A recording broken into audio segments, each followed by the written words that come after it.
अरे काय झालंय काय? इतका वेळ झाला अजून कुणी जाग झालं नाही का? असं तर नाही ना की सगळ्या कुटुंबाने मिळून मृत्यू समाधी घेतली असेल? आता काय झोपावं अन काय उठावं पंडितजी? एकतर छोटा मुलगा घर सोडून निघून गेला आणि नवीन बायको नखरे करत राहते. आणि मधल्या मुलाला कोणीतरी पकडून चांगलं झोडपलं. काय मग त्रास अजून कमी झाला की नाही? मंगेश, बघ तुझ्याकडे डोळे वटारून बघतोय. आनंद, डोळे वाटारून काय बघतोय? तुझे दोन्ही बी डोळे फोडून टाकणार मी. पाहत याच्या पायी हाय, कारण तुम्हीच मला मारलं हाय. अरे काय बी बोलतोस रे? माझ्याकडे का दुसरं काही काम नाही का? काय बी बोलत नाही मंगेश काका. आज तुम्ही जेल मध्ये जाणारच. असं वय? आनंद काय रे? अरे याच्या हाताला काही पुरावा तर नाही लागला ना? अरे नाही हो पंडितजी.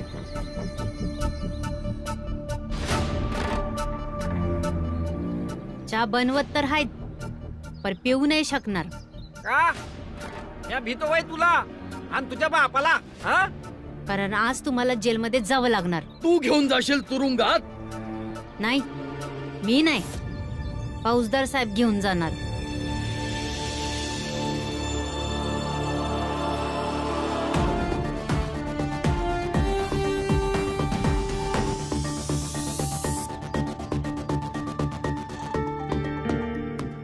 चला, तुमच्या विरुद्ध पोलिसात रिपोर्ट लिहिली गेली आहे.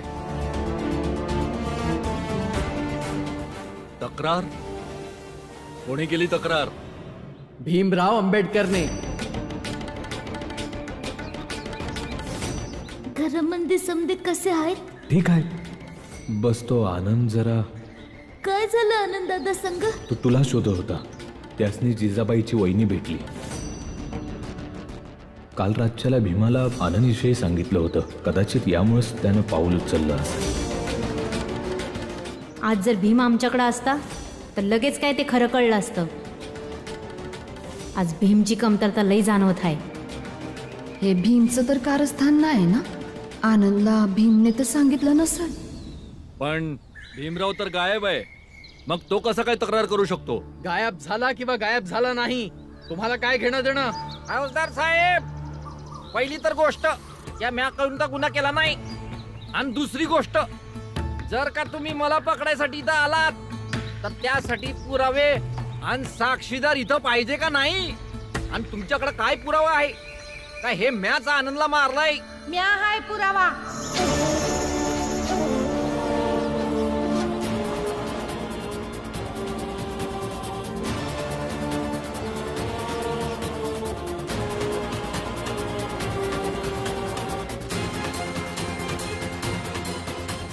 हे काय केलं वहिनी तुम्ही? ज्या घरात माझं लगीन लावलं त्याच घरातल्या लहान पोरांच्या जीवावर तुम्ही उठलात. मंगेश, स्वतःचा गुन्हा स्वीकार कर. जर महाराजांचं नाव समोर आलं ना तर आपल्या सगळ्यांना पाप लागेल. मग तर समज सत्य पुढे आलं पाहिजे. का फक्त मंगेशच यामध्ये सामील होता? यात अजून कोणी बी आहे?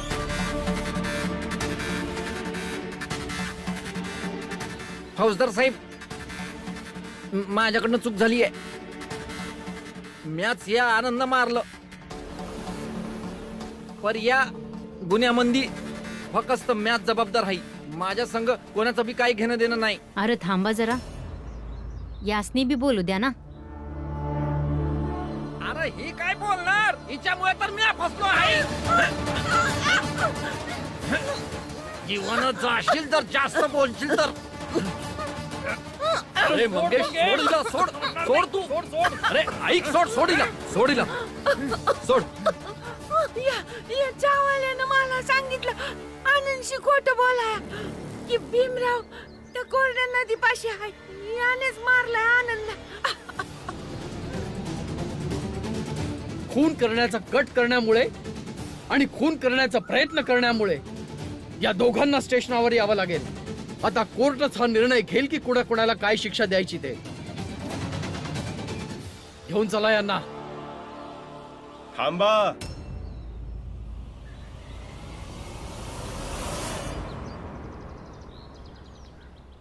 यांसनी कोणती बी शिक्षा मिळो, पर आम्हाला जिजाबाईच्या वहिनीला सामाजिक शिक्षा द्यायची आहे आणि यांचा आजपासून आमच्या समाजातून बहिष्कार करण्यात येईल.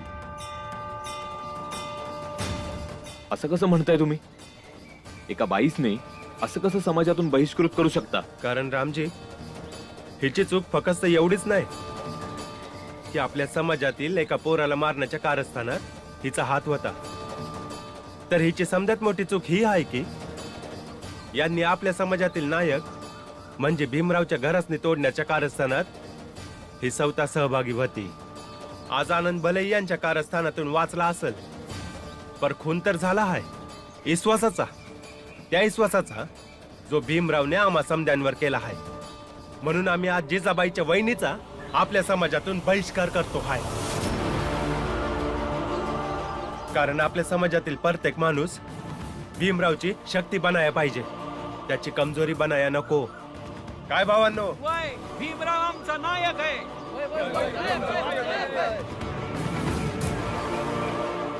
मी जे बी केलं त्याच्यात मी जिजाबाईचा काय बी हात नाही. माझ्या चुकीची शिक्षा हिला नका देऊ.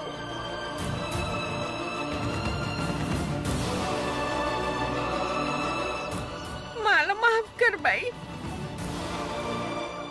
जर हे लोक काय बोलले तर ऐकून घे. माझ्या चुकांसाठी हा विचार कर की तुझ्या नशिबात माझ्यासारखी वहिनी होती. तुम्ही चूक तर केला, पण एवढा विश्वास नक्कीच ठेवा की तुमच्या चुकांसाठी आम्ही जिजाबाईसाठी वाईट वागू नाही देणार. घेऊन चला यांना. थांबा फौजदार साहेब.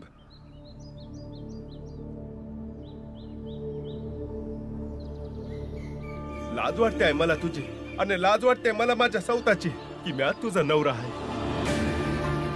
पुरंजन बरोबर बोलतो आहे. मला बी वाटतं आहे की म्या आपल्या समाजात राहण्याच्या लायकीच नाही. कायद्याने तुला काय बी शिक्षा दिली ना, तर बी म्या तुला कधी माफ नाही करणार, कधीच नाही करणार. आणि भविष्यात तू जेल मधून जरी सुटली ना, तरी कुठं बी जाऊन मर, पण माझ्या घरी येऊ नकोस. घेऊन जा फौजदार साहेबीला. घेऊन चला या दोघांना. घेऊन चला.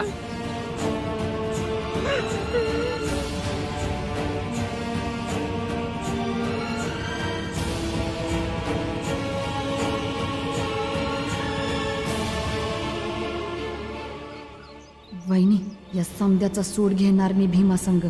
आपल्या समाजातले लोक भीमाला नायक मानतात ना, आणि भीमची खरी शक्ती त्याचं कुटुंब आहे. आता म्या त्याच्या कुटुंबाला तोडणार, आणि या कुटुंबाला असं तोडणार म्या की घरातला प्रत्येक सदस्य कमजोर होणार.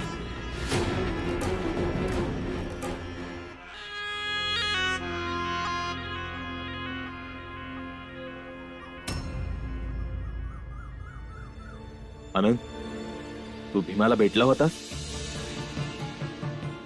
वय बाबा, भीम काल घरी आला होता. त्याच्या मदतीने मला समजलं की कोणी मला मारलं होतं. मी त्यासनी थांबवण्याचा प्रयत्न बी केला, पर ते निघून गेला.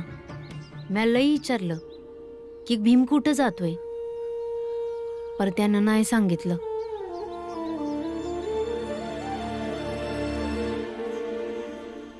मीरा, मी कामावर जातोय. भाऊ, तू सकाळपासून चहा नाही प्याला, काय खाल्लं बी नाही. काहीतरी मी खाईन काहीतरी बाहेर. भीम कुठेतरी जवळच असेल, म्हणूनच त्याला आपला समधा तरास माहिती आहे. मला भीमचं तर काय समजतच नाही. फौजदार साहेबांकडे जाऊन तो तक्रार करू शकतो, पर इथं घरला नाही येऊ शकत भेटायसाठी. चला समद्या आपापलं काम करा. चला. हे तर चायवाल्या मंगेशचं बलिदान आहे. आपल्या सर्वांना वाचवण्यासाठी त्याने आपली कर्म स्वतःवर घेतली. पण त्याच्या सुटकेसाठी आम्ही नक्कीच प्रयत्न करू आणि याचा सूडही घेऊ. त्या जिजाबाईच्या वहिनीशी आणि जिजाबाईशी सुद्धा. महाराज, सगळ्यात विचित्र गोष्ट ही आहे की तो भीमराव आला, तक्रार नोंदवली आणि निघून गेला. आणि आपल्यापैकी कोणालाही हे माहिती नाही की तो गेला कुठे. अहो, खरं तर भीमरावच्या घरच्यांना देखील माहित नाही की तो कुठं आहे. एखाद्याला माहिती तर नक्कीच असेल. तरीही भीमराव घरी आला नाही. हे जरा वेगळंच प्रकरण दिसतंय आणि या वेगळ्या प्रकरणाला समजून घ्यावं लागेल आणि त्यात लक्षही घालावं लागेल.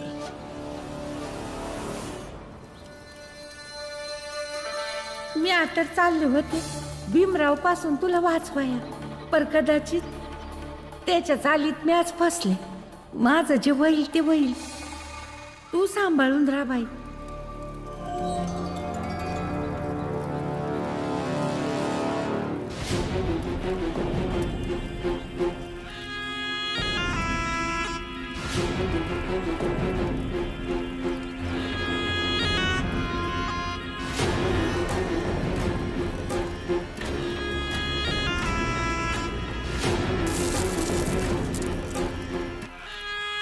आत्ता झाक झाली भाजी.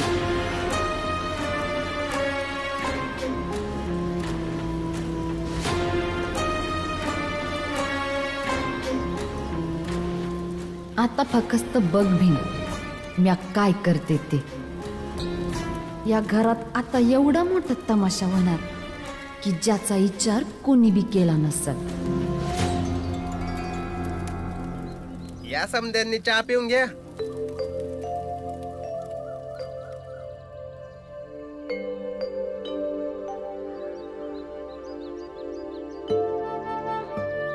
हे घे.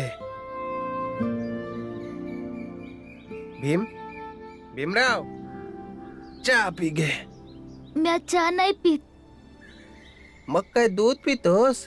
वय, म्या दूध पितो. तर एक कप चहा आणि एक कप दुधाच्या किमतीत लय फरक असतो भीमराव. कार्यालयाच्या पैशातून चहाच मिळू शकतो, दूध नाही. म्हणून दमादमानं चहा प्यायची सवय लावून घे तू.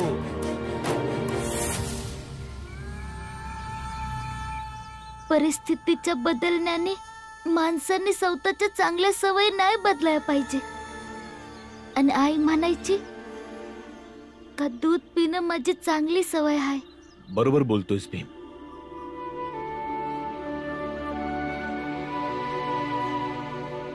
हे घे बाळ, दूध पी.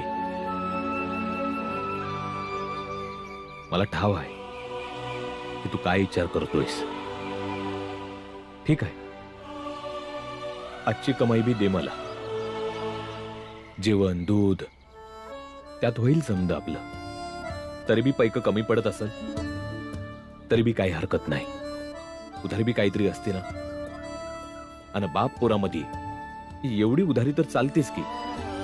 वय भीमराव, उधारी नेहमी चांगल्या नात्यामध्ये चालत असते. घे, पिऊन घे.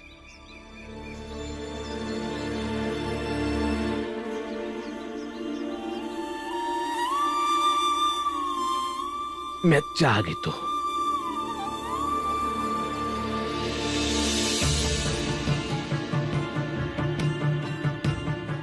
तू माझ्यासाठी भाव कमी आणि बाप जास्त होतास. आपलं नातं चांगलं राहावं यासाठी हे गरजेचं आहे की आपण लांब राहावं. वय तर ठीकच आहे ना. झालं मग निर्णय. उद्या सरपंचांना बोलवून वाटणी करून घेऊया.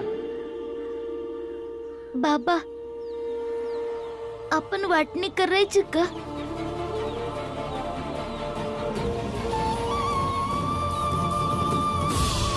काल एक जण म्हणत होता का वाटणी केल्यानं समजा उद्ध्वस्त होण्यापासून वाचत. म्हणून आपण बी वाटणी करून घेऊ. हे तर खरं आहे ना का आनंद दादा घरी खुश नाही आहे. कोणा संग वाटणी करायची आपण? काय बी बोलत बसणार का? आणि त्यासनी खरं सिद्ध करत बसणार का?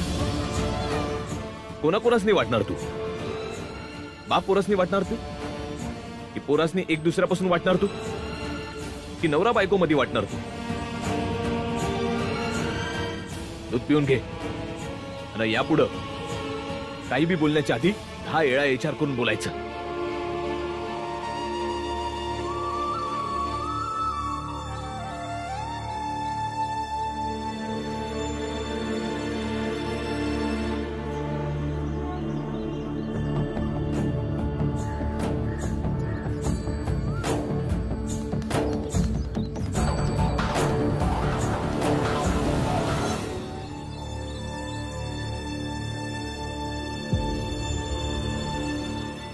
लय मीठा आहे.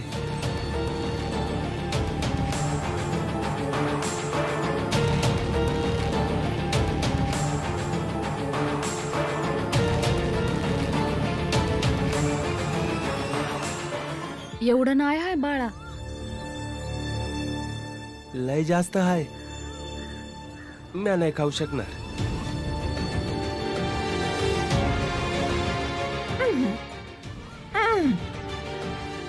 खरंच जिजाबाई, लय मीठ आहे याच्यात.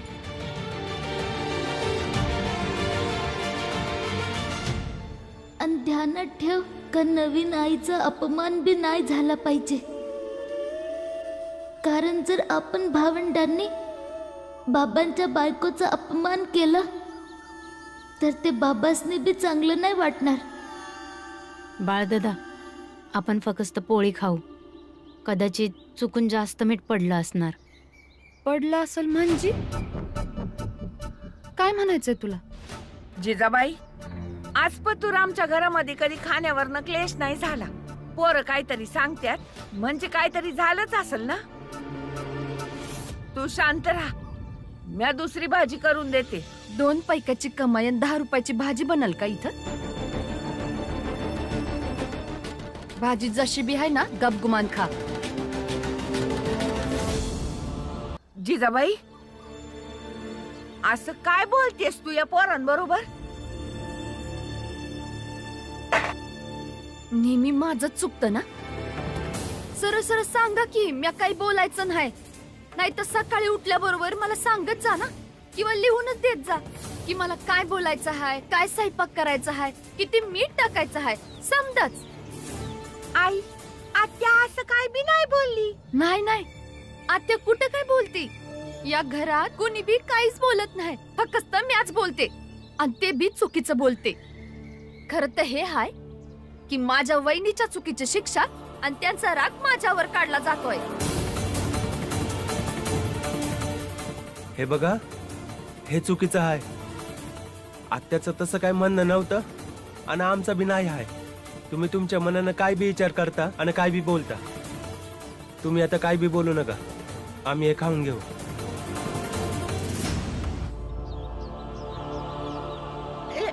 काय करतेस तू? मीठ जास्त झालं आहे ना, मग मी फेकूनच देते. अगं, अन्नाचा असा अपमान कसा करू शकतेस तू?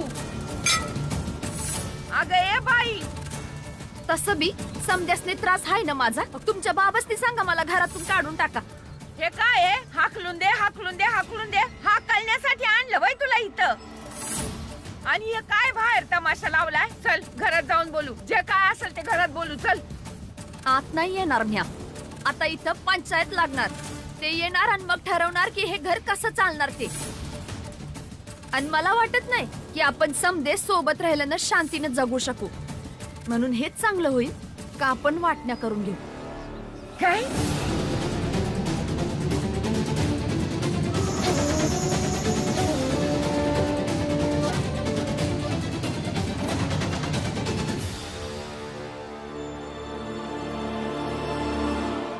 बाबा, तुम्ही थंड डोक्याने विचार करा का आता हे घर समदंना सोबत घेऊन चालण्यासारखं आहे का नाही. आणि जर नाही आहे तर एक वेगळं होण्यात काय बी चूक नाही आहे. भीम, तू घरामध्ये समजात लहान आहेस.